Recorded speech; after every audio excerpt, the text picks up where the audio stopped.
மாங்காய் தொக்கு பண்ணுறதுக்கு இந்த மாதிரி கிளிமூக்கு மாங்காவை 1.5 கிலோ வாங்கி நல்லா வாஷ் பண்ணிவிட்டு அதில் இருக்கிற தோலை இந்த மாதிரி பீல் பண்ணி எடுத்துகிட்டு இந்த மாதிரி கத்தியால் செதுக்கி பண்ணலாம். இல்லைனா கேரட் துருவலில் துருவி கூட மாங்காய் தொக்கு பண்ணலாம். இந்த மாதிரி செதுக்கி பண்ணும்போது மாங்காய் ஊறுகாய் சூப்பராக க்ரன்ச்சியாக இருக்கும் சாப்பிட்றதுக்கு. அதுக்கப்புறம் பேனை ஹீட் பண்ணி அதில் 2 டேபிள் ஸ்பூன் நல்லெண்ணெய் ஆட் பண்ணி அதில் 1 டீஸ்பூன் கடுகு போட்டு வெடிச்சு வந்ததுக்கப்புறம் கட் பண்ணி வச்ச மாங்காய் துண்டுகளை சேர்த்து இந்த மாதிரி நல்லா வதக்கிக்கலாம்.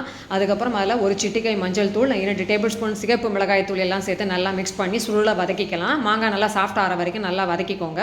அதுக்கப்புறம் இதில் நான் 3/4 டீஸ்பூன் வெந்தய பொடியும் அதுக்கப்புறம் வாசனைக்கு பெருங்காயத்தூளை ஆட் பண்ணி அதையும் சேர்த்து நல்லா மிக்ஸ் பண்ணி இந்த மாதிரி சுருளை வதக்கி எடுத்துக்கலாம். பேனை விட்டு நல்லா சுருளை வதங்கி வரும். அதுக்கப்புறம் தேவையான அளவுக்கு கல் உப்பு ஆட் பண்ணிடலாம். நான் எப்போவுமே வெல்லம் ஆட் பண்ண மாட்டேன். அதுக்கு பதிலாக 1 டீஸ்பூன் சக்கரை ஆட் பண்ணியிருக்கேன்.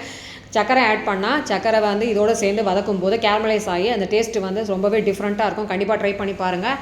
அதுக்கப்புறம் இதில் 150 ml நல்லெண்ணெயை சேர்த்து சுருளை வதக்கி எடுத்த சுவையான மாங்காய் தொக்கு ரெடி.